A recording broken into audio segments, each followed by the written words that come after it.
Hi everyone, Donna McElvaney here, and today we're doing a planned pulling video using Red Heart Super Saver, and this is Reef. Alright, so the first thing that we look at is we look at what size hook to use, and this is an I-9 5.5 millimeter. And I have to say that I began this earlier and I recorded a video, and it was an hour-long video. And I had barely finished the first moss stitch row of this. See this whole pile here? Yeah, that is one color sequence going on here. So I changed of plans. Instead of doing a moss stitch video, instead of pulling this using the moss stitch, I'm going to attempt the shell stitch because it is so long. It's got some beautiful colors in here. This brown and green, and then this turquoise and teal, brown and bronze, brown and beige, bronze and teal, and it just goes on and on and on. Very, very beautiful colors here, but it's insanely long. It is longer than macaw. It is longer than black light, probably combined.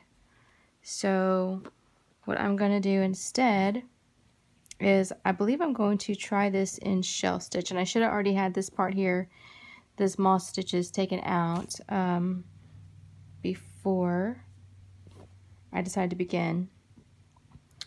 So if you want to, if you're doing this with me, you can chain through color sequence, and I'm telling you right now, it is long, super long. And I wrote down, as I was doing the video, I wrote down the moss stitches as I went. There was 16 of the brown green, 8 of the green and blue, 16 of the blue teal, 12 stitches in the brown bronze. I have a horrible handwriting, I'm sorry. 25 moss stitches in the beige brown, 20 of the teal bronze, ended it in teal, 21 of the brown bronze, 10 green teal, turquoise teal, brown beige, brown bronze, brown turquoise, teal turquoise, brown beige, and then my camera had cut off, but after the brown beige I was in one other color, I do believe, brown beige LT for light, because it was just kind of a splash of a color in it. And right after that section there, I was in the last final section before it went back into the green. And super long, crazy, insanely long repeat for one sequence. So as I frog all this first initial moss row back, the video was an hour long. It took me an hour to do the initial chain and the initial moss stitch row just for the first sequence. Absolutely crazy. All right, so the row before it repeats is, let's see, it was brown beige, which was that one, and then it was brown bronze. So I'm actually going to add that onto the end here, brown and bronze. Only I don't know how many stitches it was that were there. Okay, so bear with me here, and I'm going to attempt the shell stitch. And if it doesn't work, it's okay, because this video will not make it to YouTube if this doesn't work. All right, 1, 2, 3, 4. Honest to goodness, I haven't done a shell stitch like initially all the way through, like beginning a blanket with a shell stitch. Never done it. 3. I'm guessing that it's going to be 4 on this first one, since those first ones that I skipped there. Really, I'm just winging it. You guys are going to kind of wing it with me here. Skip 2 stitches, I think. Go into the next one. Let's just see how this turns out. And how about that? let's see. How do I do this? I skip 2. I do a slip stitch. I probably should do a single crochet there, I'm betting. It's okay, because like I said, if this doesn't work, you guys won't ever see it. Alright, skip 2, and the third one, I'm going to do another shell stitch, which is 5 double crochets. I'm just winging it here. You guys get to wing it with me. No clue how this is going to turn out. 2, 3, 4, and 5. This yarn is really super pretty though. Alright, skip 2, do a single crochet, yarn over, skip 2, do 5 double crochets, 1, 2. But then I go into the next color here. Do I want to do that, or do I want to go back and tighten these up? That's a really good question.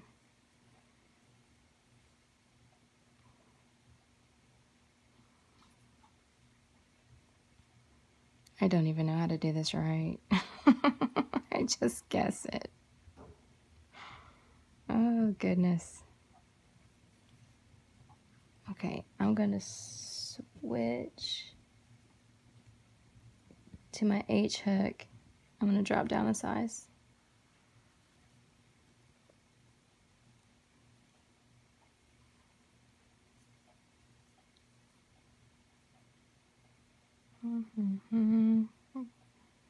One, two, three. I'm going on the 4th one.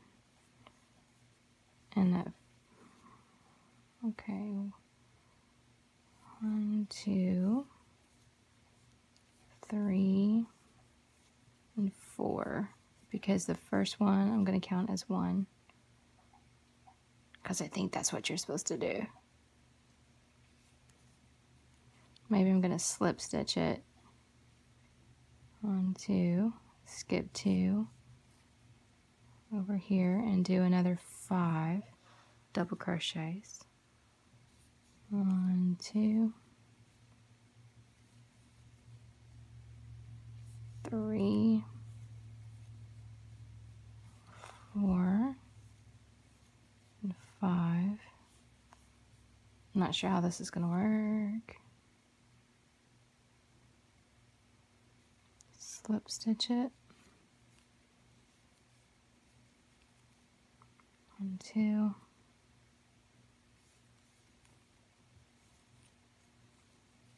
1,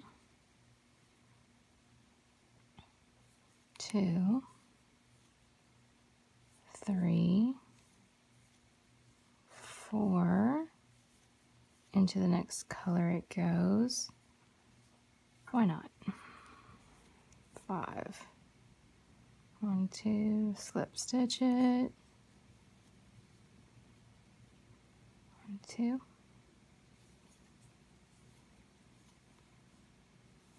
1, 2, 3, 4, and 5. These great colors. 1,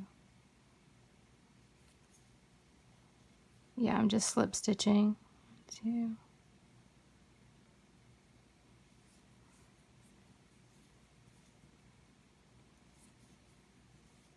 2, 3, 4, and 5. The reason why I'm slip stitching is it gives it more peaks, like more definition. 1, 2. I do that whenever I do hats. 1, 2, 3, 4, and 5. So I've never done this before. This is kind of a, what, maybe a guinea pig type of video. 1, 2, see, and then it's like half of it is going into this one. 3, 4, and 5. Sure, that's not how it's supposed to go. But you know what? We're just gonna wing it here and see what happens. 1, 2.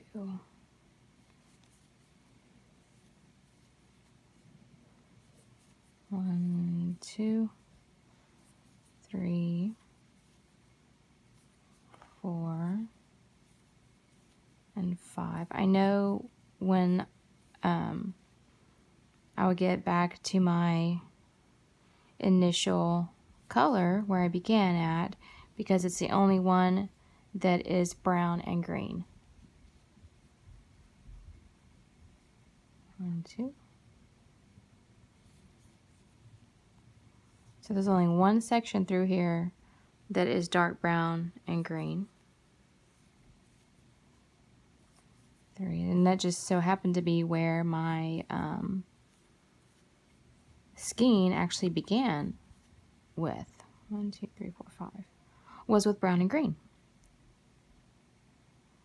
1, 2. So I really lucked out with that it actually didn't begin on one of these other colors where there's a multiple of it, like this one here and this one here. So there's 2 of these in the initial chain, but it's not the repeat yet. So whenever you're first doing it, you want to make sure that you're at the repeat. I'm trying to block my cat from coming up here. 1, 2, 3, 4, and 5.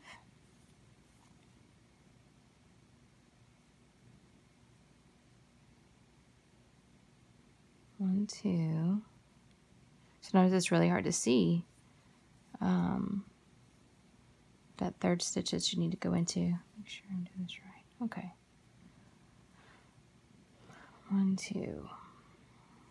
So I'd already done my initial chain through because I'd done it in a previous video. That initially it didn't load up. I was going to go ahead and do it in 2 parts. And I tried loading it up to YouTube 4 or 5 times, and it wouldn't load up. So I decided then that, you know what, instead of doing this, because it's going to be pointless, nobody's really going to be able to create a project with this, an Afghan. It would wind up being a humongous king-size blanket, really. And it would take you, I don't even know how many skeins. Let's see, 20, 30, maybe 50 skeins of it if you did it in moss stitch just to make a blanket out of it.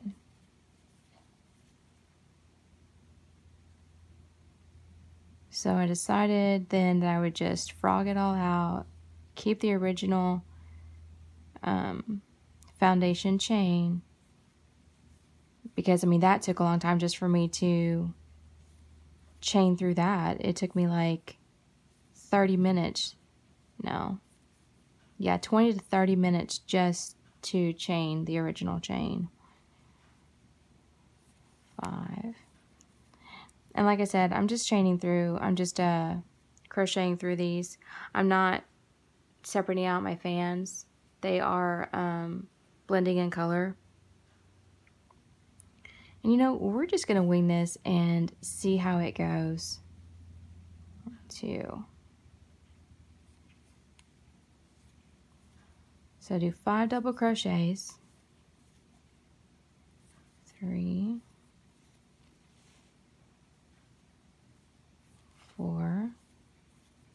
5. And man, I was talking up a storm too on that other video. It was an hour long, so you can imagine. 1, 2. We skip 2.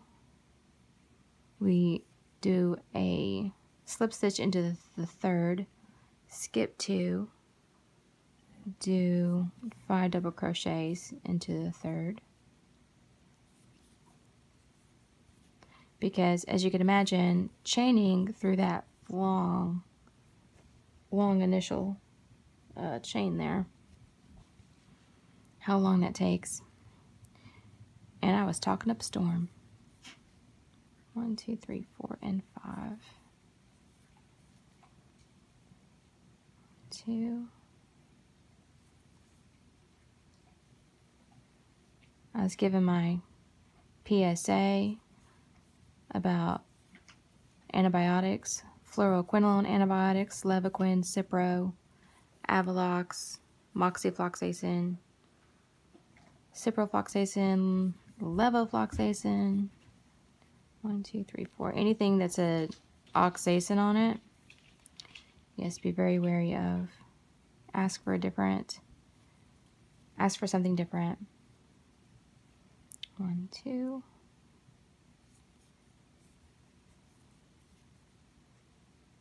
Causes a lot of musculoskeletal damages. It causes neurological damages, psychological damages. 5.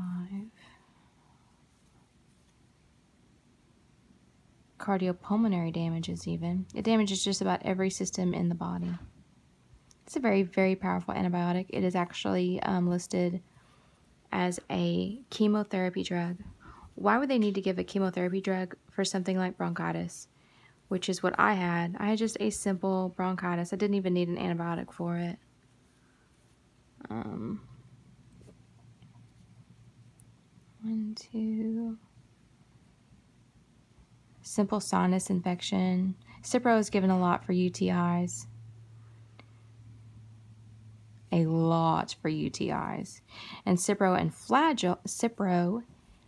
Flagyl are given a lot for diverticulitis.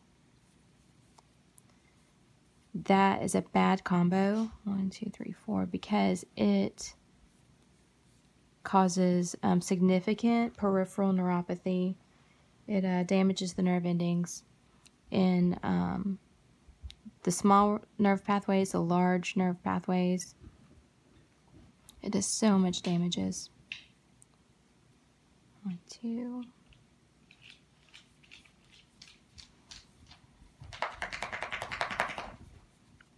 I have 2 pit bulls and 3 cats.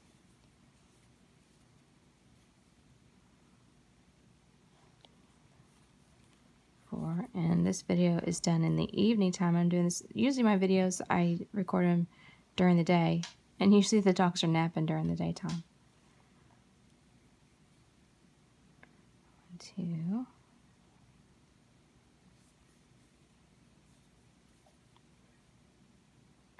So many people that have been damaged by fluoroquinolones don't even know it because they get tested for so many other conditions. 1, 2, 3, 4. 1, 2, 3, 4. And fluoroquinolone associated disability, FQAD, is what the FDA has now labeled it. We call it fluoroquinolone toxicity syndrome. It mimics so many other diseases, like so many autoimmune diseases. So people get tested for these autoimmune diseases because this is what they show symptoms of and signs of. And so many of those people test positive for those other things, and then they're labeled as having that disease, when in all actuality they were damaged by fluoroquinolones. 2, 3, 4, and 5. Like RA, rheumatoid arthritis. That's a big one. 2. Because your joints ache and they hurt so bad. And so many people wind up testing positive for that. So many times fluoroquinolones will actually awaken a disease process that's actually dormant. It will make it flare up and rear its ugly head. And it just tears the body down so badly. It strips the body of vitamins and nutrients and minerals that the body needs. So I'm on a ton of supplements right now to try to replenish those and build my body back up again. 1, 2, 3, 4, 5. 1, 2, 2. I see a functional medicine doctor. He and his wife are amazing. She is I believe she's a nurse practitioner, and she got her functional medicine certification, licensing, all that, before he did. And 1, 2, 3, 4, 5. And he is an MD, and he's decided to go on the functional medicine path as well because he sees so many people, and he'll send them to specialists, you know, for treatment for a condition, for a disease, and they just don't get better. So I love functional medicine because they try to get to the root of the problem and fix that instead of just dumping medication on top of it, because it just doesn't help. 1, 2. So both my Achilles tendons are still significantly damaged. It's been almost a year now, and I have severe tendonitis in both Achilles tendons. I'm thankful, though, that they didn't fully rupture. They didn't tear through. That would have been really bad. That would have been even worse.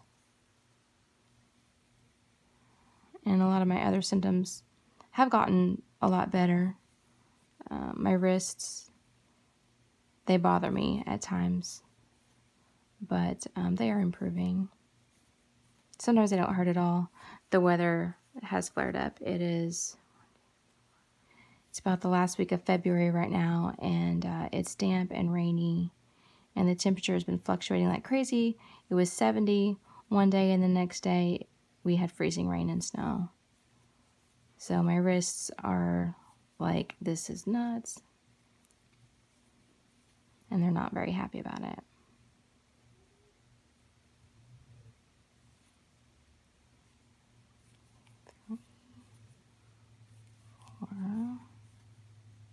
And so many people have also messaged me saying how they've taken Cipro so many times and they've never had anything happen from it. And the problem with fluoroquinolones is they may not affect you the first time you take it or the 4th time that you take a round of those antibiotics.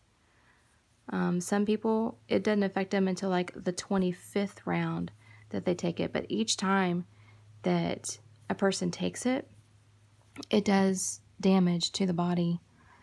It penetrates the cell and the nucleus of the cell, and it damages the DNA. It damages the mitochondrial DNA, and it also damages the nuclear DNA. It passes through the blood-brain barrier. It's a very, very potent, powerful antibiotic, which is great because with everything going on these days with drug-resistant antibiotics and such, you know, it's good to come up with ones that are potent and that can kill things, but at the same time, it's adding to the problem. 2.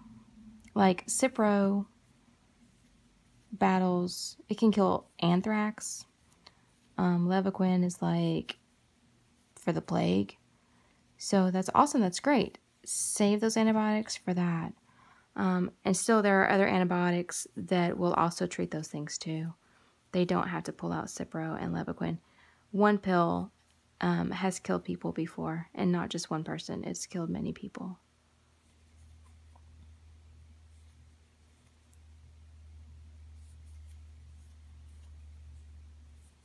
Three, 4, and 5.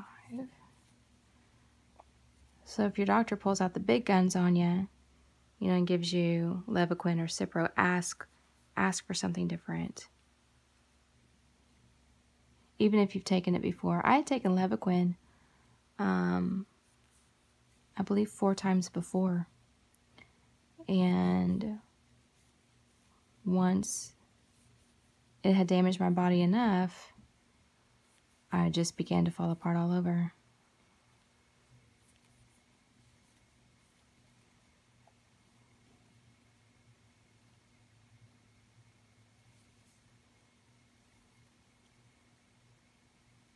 There's a nurse that I worked with. I'm a respiratory therapist. And there's a nurse at a small hospital that I worked at. And the same thing happened to her. Her Achilles tendon actually partially ruptured, it partially tore. And eventually, I believe it was, yes, within a year, in less than a year, she wound up taking early retirement because she just couldn't do it anymore. It's really sad. And I believe there was another nurse too that was affected by Levaquin. So for a small hospital, to have 2, possibly 3 people, 3 of their staff members damaged by the same antibiotic, that's pretty significant.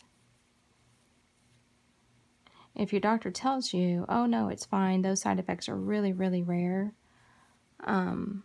they say that, but honestly, it's not really rare. Oh look, I'm to the brown, green, brown, green. Okay, so this is where I'm supposed to turn and begin the next. So, no clue how I'm going to do this, but we're going to do it. All right. How about I do this one? So that I offset it, I went ahead and took one out so I can begin it on this next row here.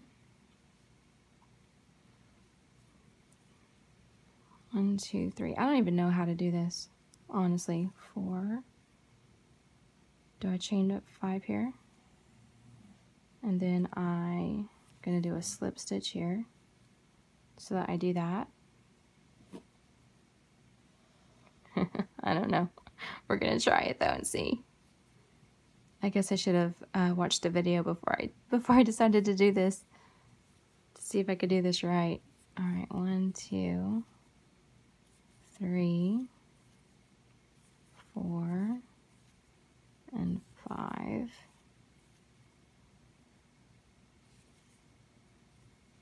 Slip stitch on the top of that shell stitch.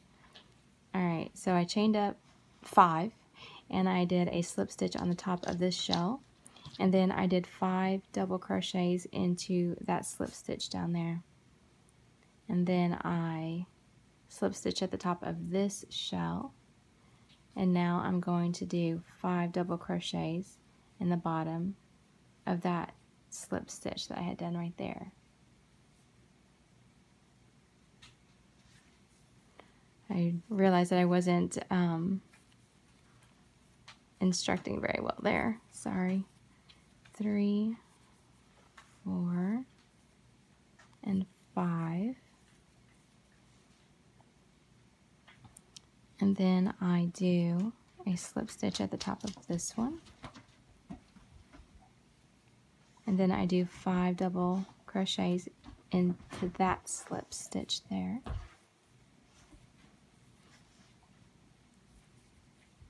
2. I hate it when I do that. When I snag and it pulls it. Try to pull it back in there. 3, 4, and 5.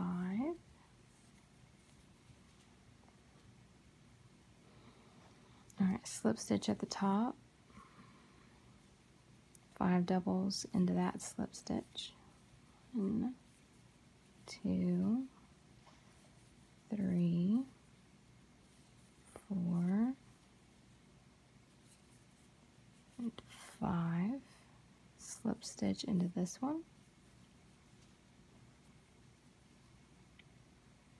5 doubles, 1, 2, 3, 4, and 5, slip stitch at the top. See, so this is like where the colors repeat here, but it's not very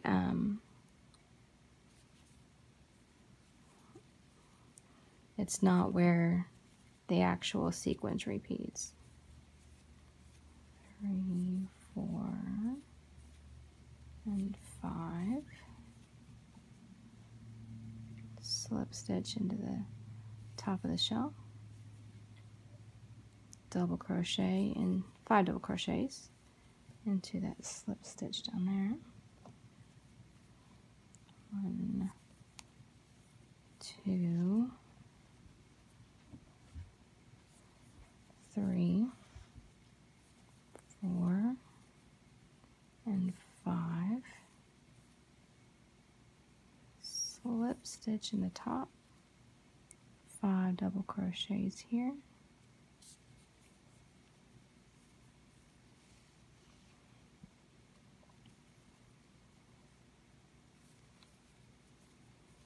two,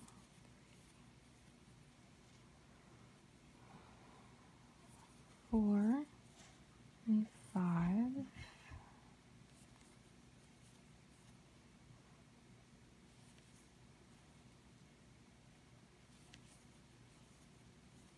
and another color merge there, 4, where the bronze brown crosses over into this bronze brown.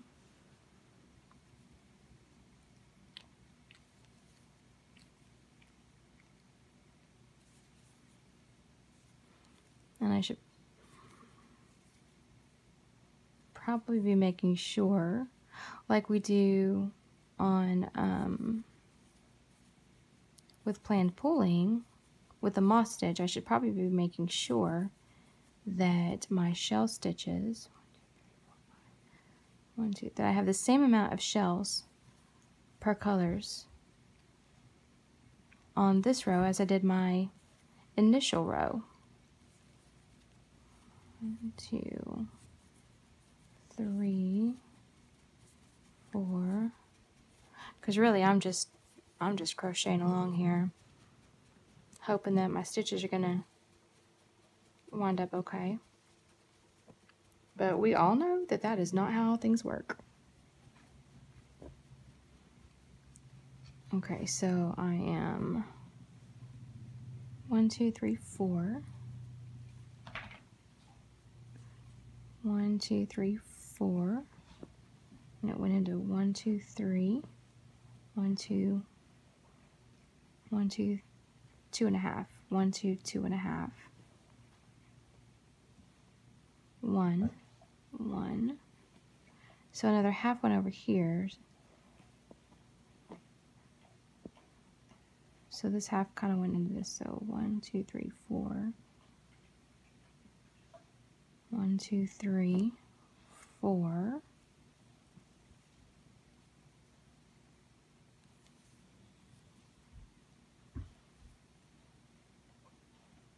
Into that slip stitch. 3, 4, and 5.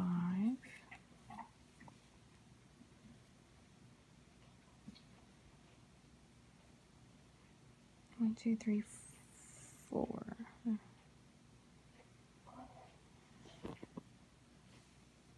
2, 3, 4. Okay, and then it goes into the next color, which is the teal and the bronze. All right, so far so good. Looks like my color count is staying the same.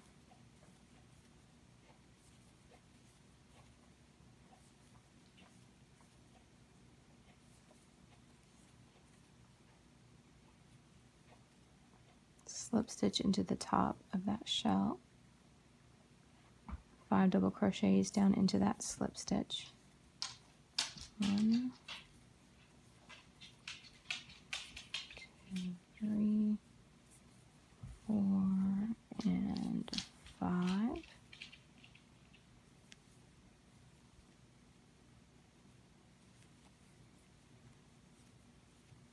I do somewhat have to go quickly through here.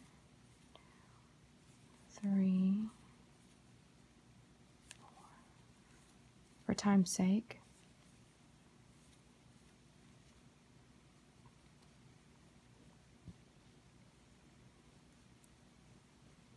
Alright, so this was counted as part of this one here. 1, 2, 1, 2, and it goes into switching colors. Okay, good. Looks like I missed here. 1, 2, 3, 4. I only did 4 double crochets instead of 5 here. So I'm just still going to go ahead and slip stitch there at the top-ish and keep right on going. 1, 2, 3, 4, 5. Could affect my color count somewhere along the line.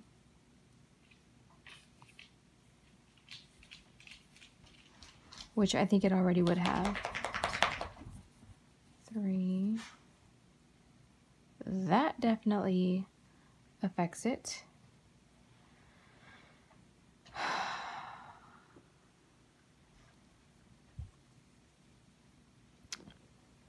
So after, where's my row here? Goes into here, and then it goes into the bronze, which then goes into this color here. So only by grace did that happen. All right, so I had this knot here and this color change. So now I am checking to make sure that my color change is at the correct spot, and it's not. Because the next color should be this one here, and it's not. It's this beige one here, which is this one. And then goes into this one.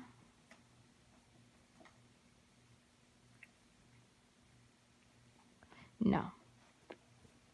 So my color change is wrong.